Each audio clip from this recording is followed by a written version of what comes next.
much wrap up, let's go! City of Ashes by Cassandra Clare. Now this is the second book in the Mortal Instruments series, and I can officially say now that this is so much better than the first one, and it has made me realise that the first one isn't actually all that great, and I can totally understand now why everyone says that the second one is what got them into the series. It was just full of so much more action and adventure, and you got to know different downworlders this time. You got to know them on a deeper level and what they were actually all about, and I found that really interesting.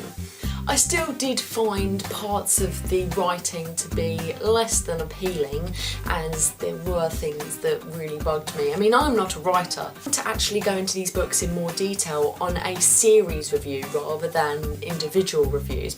City of Glass by Cassandra Clare. This is the third book in the Mortal Instruments series, and it definitely was better than the second one. These books seem to be getting progressively better for me. I was just so interested throughout the whole book. I honestly didn't know where the story was going to take me next.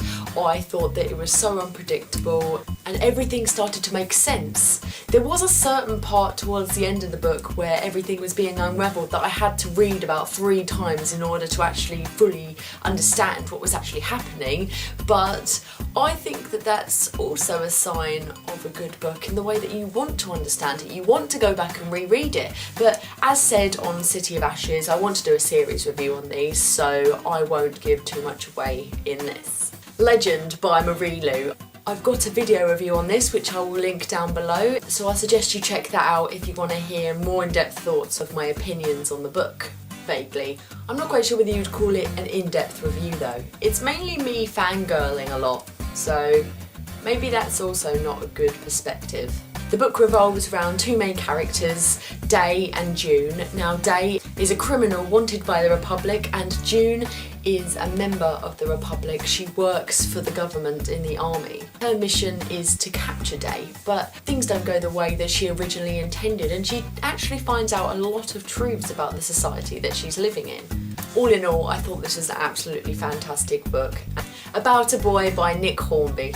Now this book I was reading with Rachel from Rachel Loves Books. It's technically about 2 different males of 2 different generations. Marcus is 13, I believe, and Will is in his late 30s. It's a story of how they learn to accept themselves in a society that is so full of prejudice. Now I wasn't entirely sure whether I liked this book or not, and as I was writing the review I realised that it was a lot better than the surface value. I tend to like books that are filled with plot and things going on, but this book was mainly about the emotions and learning about people. As halfway through the book I was thinking to myself that this wasn't actually going anywhere and there wasn't actually anything happening, but I think that was the whole point of the story. It wasn't about things that are happening, it was about people and about emotions and how people were portrayed in real life, and I thought that was very relevant, and it made me think about my own life and how I treat other people as well. I wasn't quite sure how to word it in writing, let alone in a video, so that's why I've been hesitant to do a review on this on my channel. It was an absolutely fantastic book nonetheless, and I really want to try out some more of Nick Hornby's work, as I've heard that About a Boy isn't the best one. I'm also planning on watching the film sometime soon, so maybe a book to film adaptation is on the way, we'll see.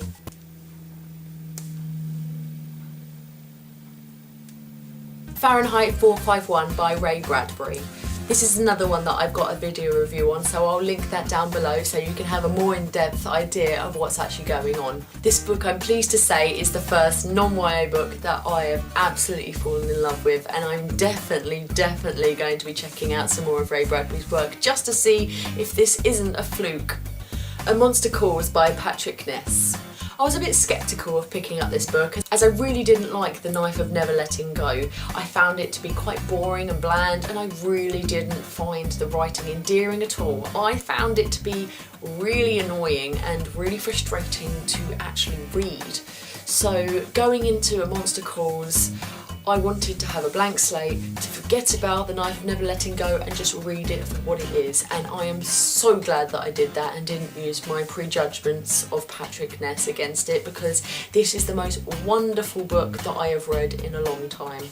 It's technically a children's book, but I don't think it's necessarily for children. The writing is quite simplistic, so that's why it's probably been put in the children's genre, but the content of the book is of an adult nature, and I don't think that if a child read it, they would see it for what it is, as I believe that they'd only read it on surface level. The story revolves around a boy called Connor whose mum is suffering from a terminal illness, and it's basically about how he survives and how he copes with the knowledge that his mum is technically dying. It's an absolutely heartbreaking story, and although the writing is simplistic, it is laced with so much emotion, which I thoroughly appreciated, and I was close to tears on a couple of occasions. The Big Over Easy by Jasper Florde. This story revolves around Jack Spratt, who leads the nursery crime division in the Reading police station in England. It's a division of policemen that solve crimes to do with nursery rhyme characters that don't actually realise they're nursery rhyme characters, and the crime that they are solving this time is the case of Humpty Dumpty. And yes, he did fall off the wall. Whether he fell, committed suicide or was murdered is something that Jack Spratt and his team endeavour to find out. Jasper Florde has done it again with me. I thought that perhaps Shades of Grey was a fluke in how amazing his writing is and his storytelling is, but it most definitely isn't, as this book is definitely just as funny as Shades of Grey. But it's not funny in a hilarious way, it's funny in a punny way. He uses examples of fairy tales to create puns, and it's punny in the way that you know what he's talking about. He makes jokes that have something to do with the particular fairy tale that he's describing. As a murder mystery as well, I thought that this book was absolutely fantastic. I was going along with Jack Spratt and his team, wanting to find out who had actually done it. I didn't think it was predictable at all. I felt as shocked as they did when they found out, and I love that about a story, in the way that it's so interactive and you're going along with them on the same journey that they are. The Good Thief by Tinti.